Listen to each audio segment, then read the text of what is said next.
ব্রেকের পর আর ঠিক ব্রেকে যাওয়ার আগে যে খবরের দিকে নজর রাখবো বলেছিলাম, ভাঙর আছে ভাঙরেই। কেন এই কথা বলছি তার কারণ ভোট এসে গেছে, কিন্তু দফায় দফায় উত্তপ্ত ভাঙর।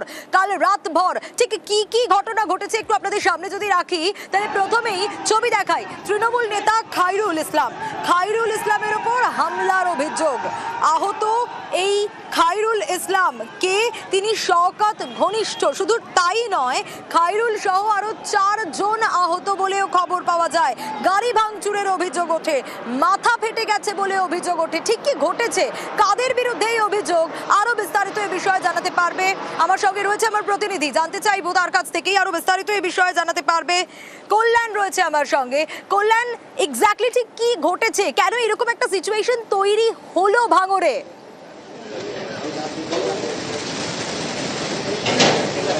একেবারেই সোনিয়া, তৃণমূলের পক্ষ থেকে যেটা দাবি করা হচ্ছে, শনিবার সন্ধ্যায় দলীয় কর্মসূচিতে এই শওকত মোল্লা ঘনিষ্ঠ খায়রুল ইসলাম তিনি এই যে দক্ষিণ গাজীপুর এলাকায় গিয়েছিলেন দলীয় কর্মী সমর্থকদেরকে সঙ্গে নিয়ে, সেখানে আইএসএফদের সঙ্গে বচসা বাঁধে এবং সেই বচসা থেকে লাইট বন্ধ করে তৃণমূল কর্মীদের বেধড়ক মারধর করা হয়। খায়রুল ইসলামের গাড়ি পর্যন্ত ভাঙচুর চালানো হয়, খায়রুল ইসলামকেও মারধর করা হয়।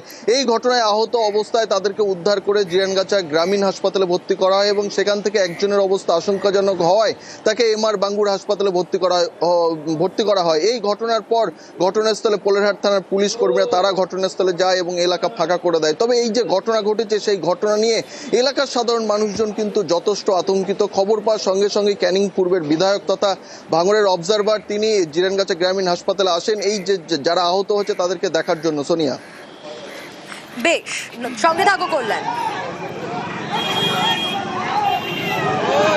আমাদের ওখানে মিটিং ছিল, খয়রুল্লাহ মিটিং এ যাচ্ছিল। সেখানে যখন মিটিং হচ্ছে, মেন ফেলে দিয়ে চতুর্দিক থেকে সমাজ বিরোধীরা আমাদের কর্মীদের উপর আক্রমণ করে। আমাদের ইতিমধ্যে 4 জন কর্মী ইনজিওর হয়েছে এবং হেড ইনজুরি, একজনের অবস্থা খুবই সিরিয়াস, গাড়ির কাঁচ ভেঙেছে। এই ঘটনার আমরা তীব্র নিন্দা করছি এবং অবিলম্বে দোষীদের গ্রেপ্তারের জন্য আমরা পুলিশ প্রশাসনকে অনুরোধ করছি।